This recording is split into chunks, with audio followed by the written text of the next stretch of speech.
Hello and welcome to this video editing crash training on Premiere Pro, brought to you by Creative Unicorns.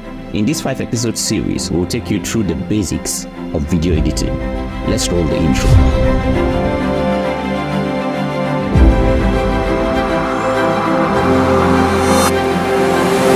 Welcome to episode 1. In this episode, I'll be taking you through the interface of Adobe Premiere Pro. To get started, let us run the program. Now I'm running the program Adobe Premiere Pro CC 2023. If the program opens, you will see an interface like this, where you get to see your recent projects. As for most of you, I believe you might not have any project here. Let's head on to create a new project. As you can see, this is where you create a new project. In case you don't have this on your program, probably it looks like this. What you need to do is go to File, New, Project, and an interface like this will come up. Different versions of Adobe Premiere Pro have it in different ways, but for this one, this is what you have. Basically, what you do at this level is the same. You first of all enter your project name. In some other versions, the project name will be entered somewhere down here, but for this one, this is where you enter the project name. I'll name this episode 1. And then the next thing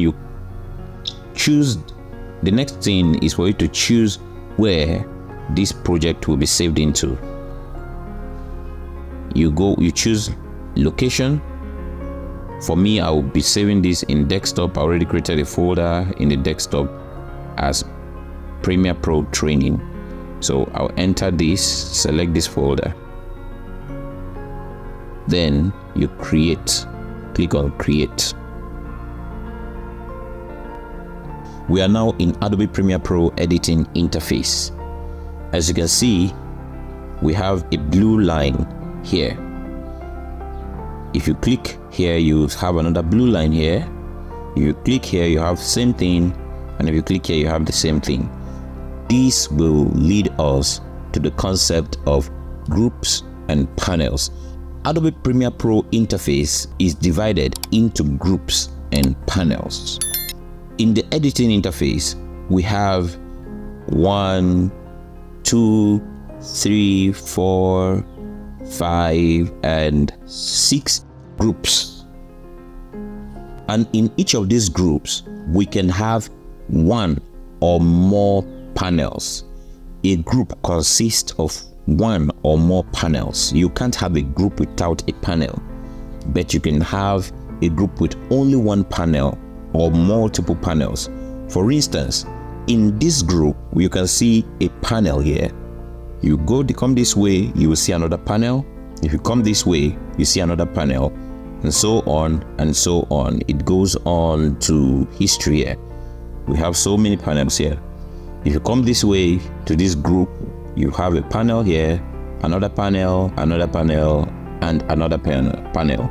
As you can see, these panels are fewer than these. And in this case, we have just one panel. Here we just have one panel.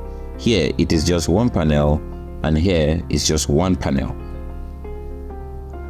For the purpose of this training, I will be labeling each of these groups. This labeling will help you through the whole crash program. First of all, I will name this group our input group. Again, this is our input group in this class. This is our process group. This is our sequences. And this is our output. Once again, this is our input. This is our process. These sequences and this output. We also have the tools group and panel here, and we also have audiometer panel. In our input group, like I said from the beginning, we have so many panels here. All these panels are very useful and important. That's why we have them here. But for the purpose of this course, we don't need all of them. So we're going to remove those panels we don't need to clean up the interface even more. So our project panel, very, very important. You can see the name, episode 1 that we created is here in this project panel. This panel is one of the most important panels in Adobe Premiere Pro interface. The next one is media browser. It is also very important. We can do without it, but I think I'll leave it. Then the next we have libraries. Like I said, all are important, but for the purpose of this training, we don't need this one. So click on these 3 dots and close the panel. We do the same thing for information. Now our effects panel is very important and we need it for this training, so we'll skip it. Our markers, we'll delete that, we'll close that, and our history, we close that.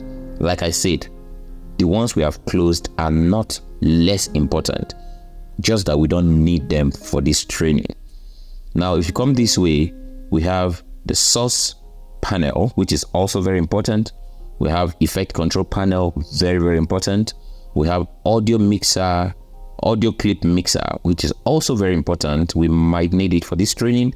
And then the metadata, very, very important, but we don't need it for this training. So I'm closing it. Now, if you come this way, like I said, we have only one. Here we have only one. Obviously, we have our tools here, which are also very important. And then the audio meter, which is also at this end. At this point, I will go ahead to show you other interfaces that we can interact with in Adobe Premiere Pro.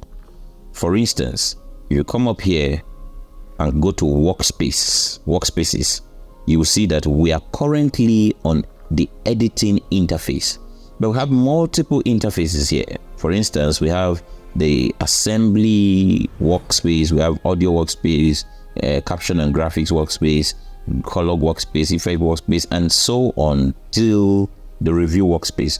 Now we are on the editing workspace. Like I said, if we go to color workspace, you see that the whole interface change, and we are having another interface here. You can see our input panel, our input group is now so tiny here, and as you can see, we have the lumetri color panel being added at this end. This is where most of your color grading work will be carried out.